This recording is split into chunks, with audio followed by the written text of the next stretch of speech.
صبح کا وقت ہے، آنکھ بھی کھلی ہے، کوئی اذان کی آواز بھی کان میں آئی ہے، آپ کا نفس کہتا ہے ابھی سو جی.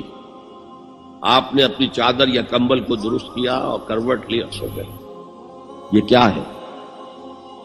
آپ نے کس کا حکم پیچھے پھینکا اور کس کا حکم مانا؟ اللہ کے حکم کو پیچھے پھینک دیا، نفس کے حکم کو آگے رکھا. یہ شرک، اس شرک کو جاننے والے بہت کم ہیں. مولانا روم نے خوب کہا تھا میرا نفس بھی فرعون سے کم نہیں ہے. فرعون نے کہا تھا نا کیا اس ملک مصر کی حکومت میری نہیں ہے؟ اور سارا جو یہ آب پاشی کا نظام ہے، انہار کا نظام ہے، وہ میرے کنٹرول میں نہیں ہے؟ جس کا چاہوں موگا کھلا رکھوں، جس کا چاہوں بند کر دوں. یہ تھا خدائی کا دعویٰ. تو مولانا روم کہتے ہیں میرا نفس بھی اس سے کمتر نہیں ہے. وہ کہتا یہ جسم میرا ہے، اس پر میرا حکم چلے گا. میں نہیں جانتا کون اللہ کون رسول، کیا حرام کیا حلال. تو فرعون سے کم تو نہیں ہے میرا نفس.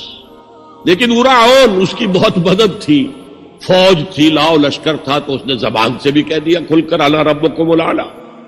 میں مسکین ہوں، غریب ہوں، میرے پاس کوئی طاقت نہیں ہے، میں زبان سے تو کچھ نہیں کہہ سکتا، اندر سے میرا نفس یہی کہتا. یہ نفس کی حکومت قرآن کہتا ہے. میں حیران ہوتا ہوں.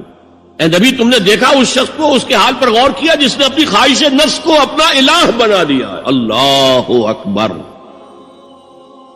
الہ، لا الہ الا اللہ. کیا آپ ایسے شخص کی کوئی ذمہ داری لے سکتے ہیں؟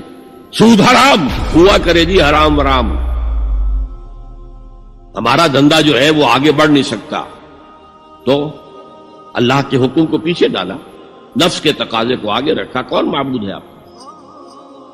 نام عبداللہ رکھیے، نام عبد الرحمن رکھیے، ہے عبد النفس، نفس کے بندے، نفس کے غلام.